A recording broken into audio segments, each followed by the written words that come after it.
Hello, everyone. Welcome to Workforce Gaming. I'm Brad here with Doug. Hi. We have come to about the end, I feel like, of wrapping up all our 2017 games. Yeah.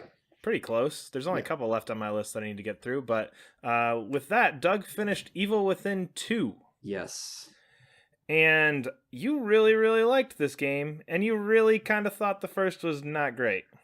Yeah. No, I bought this game with Wolfenstein 2, expecting to really love Wolfenstein 2, and Evil Within 2 is just kind of like, I don't know, maybe this will be really good, but I end up loving this game over Wolfenstein 2. And especially the reason I was kind of tepid going into it is because Evil Within 1 I didn't really like because I thought it was a little too schizophrenic with its style. I didn't think the enemies were that fun to fight.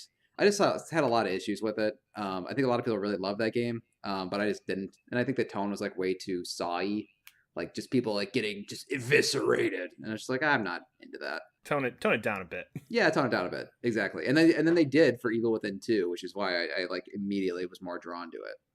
Nice. So I know there's a couple different things because they did like open world RPG ish looking stuff in this, right? Yeah, kinda. It's definitely I think Evil Within 1 was like very linear, while this one sort of takes place in more. There's definitely like it's like there's sort of like a main hub area that's definitely more open, and then there's like linear sections that kind of like shoot off from that. I think that the open world stuff is actually it's pretty interesting because you don't really play many survival horror games in an open world, so it's Yeah. interesting constantly being low on supplies, and then because there's sort of like caches of supplies out there, you have to sort of decide it's like, do I have enough supplies to get the supplies? And then is it worth it for me to waste my equipment to get those supplies? You know what I Ew. mean? Yeah. Yeah, I know what you mean. Ew, no. I don't do well with item management. No, it's not item management. It's just how many bullets do I have essentially to get more bullets. I don't do well with bullet management. Whatever you want to call that survival horror thing where I'm constantly going like the scary part isn't the game, it's do I have enough bullets?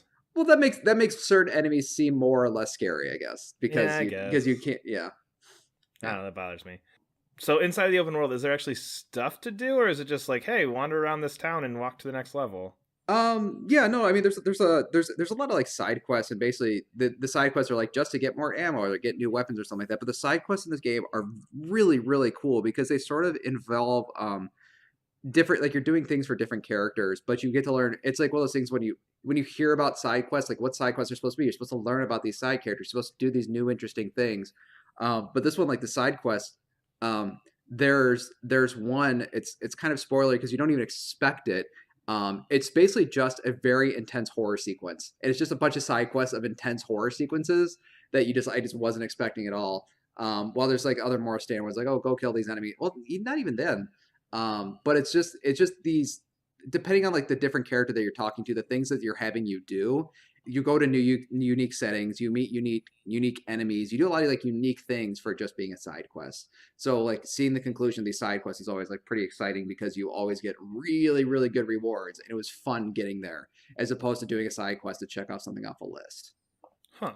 You know what I mean? And that Yeah. and that works with your whole item management survival horror thing. Like it doesn't feel out of place. No, it feels great because like the weapon you do get, I mean, every weapon has its caveat. So even though you got a new weapon, it's basically got like a new toy to play with, but it's not an overbearing, awesome, cool toy that's going to let you destroy everything.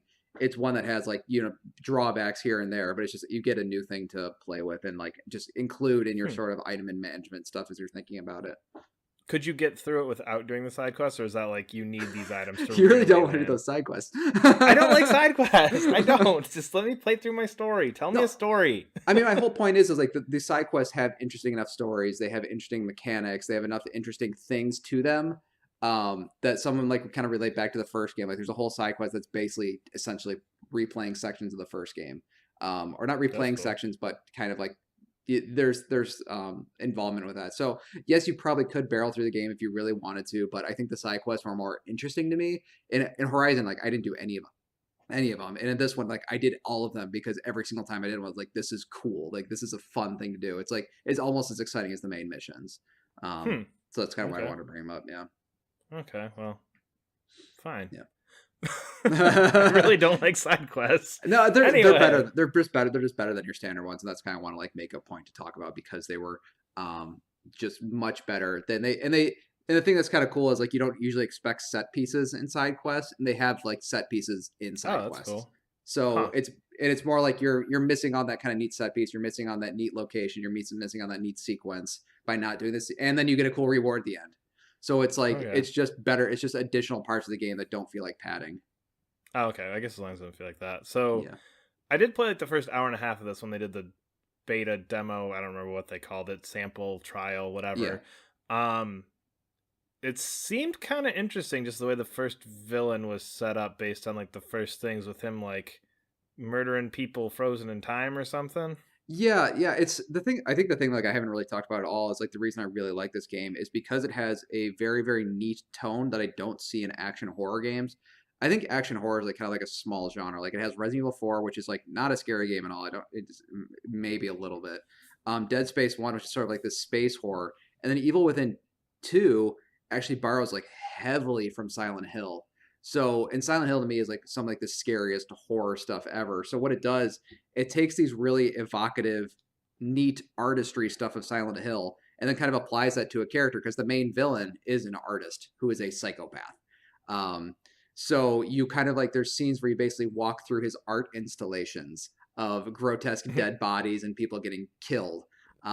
He basically has because you're in sort of an essentially a horror matrix of sorts. That's not really a spoiler. That's like set up kind of from the beginning. You're in a computer program like the entire time, and basically for whatever reason he has tools in which he can manipulate the environment. So one of the cool things he has is this camera, and basically what it does is it freezes time. And what he does is it freezes like a bubble of time and then repeats that time over and over and over and over and over again. So what he does is he'll murder somebody, so his head's exploding, and then freeze that moment in time, and then just constantly replay it over and over and over again. And I think you can see that in the demo a little bit, but they go real nuts with that concept. Yeah, in the demo you just like walk past it once and you're like, what the hell is this? Yeah, and then and they like it's kind of like what is going on with this guy, and then it's kind of neat because he's essentially in control of that environment. A lot of that reflects his personality of like having enemies who are sort of like these like sort of like mishmash bodies of like people being cut up and stitched back together and sort of thing. So it's kind of cool. Like the base of the whole concept of the game is like the environment is reflecting whoever is in control of it. Because you're like in a matrixy thing, right? Yeah, yeah, yeah. And it is basically people are wrestling control over this thing called union, which is a essentially it's like it's very complex, but essentially just think of it as like the Matrix, where you hook into the system where a bunch of other people are hooked in, and as people take control of Union, it reflects their personality, and he is not the only character who takes control of Union Interesting. throughout the course of the game. So it's really, really neat how they sort of manipulate the environment, manipulate the characters, and sort of the situation that's going on. And it meets the tone of the villain that you're going against, or who's ever controlling Union at that time. Um, so Huh. it's kind of this neat sort of shifting environment that kind of that shifts along with the story. So I think a lot of people are complaining. It's like, oh well, you just go back to this environment a lot. It's like, well, kind of, but it sort of makes sense in the context of the game. And then when as more people take control of it, it moves and warps and does all this weird shit because um, it's because of who's taking control of it at the time. That's cool. Yeah, it's awesome. And then like basically this all sort of accumulates into like legit one of like my favorite finales of a game I've ever played. I think my biggest complaint about the game is that the second story arc is not super interesting, and that is kind of where I'd actually stopped before. So I sort of like got like halfway through this game, kind of like okay, that was really fun. The first act was amazing. Second act was just kind of slow, and then like barreling into the end of this game was legit like one of my favorite endings for any game. Just because like the last 2 or 3 hours of the game they does a lot of cool twists and turns and neat gameplay mechanics that you weren't expecting, and it's like it's hard to even talk about because it's of course the ending, Yeah. but has a super satisfying boss fight that is really really coolly contextualized like in the rest of the game. So it's that weird thing where like story, gameplay, everything builds to the one moment right there at the end. Yeah, exactly. It kind of feels like throughout the whole game, sort of like it does nice. It feels like it all melds really well together. Like with the villain you're fighting at the time is like Union is kind of reflecting that in the character, like the headspace that your main character is in. Um, and it's all done with like sort of like mostly seriousness to it, but it also has sort of that like kind of cornbally villain of like, I'm so Oh evil. yeah. So it's kind of nice. It sort of has like that mix of the nice classic Resident Evil, but has legitimate like Silent Hill level esque horror sections too. It's just, and I just love that sort of mix, and it never goes full on action. Some parts it does, some parts it doesn't, but you always feel vulnerable, which I also really liked. It's so good. I don't know. I wasn't that interested in this until now. Yeah, it's way better than Wolfenstein. I'm just gonna say that. Yeah, Wolfenstein's a bit overrated, but Yeah.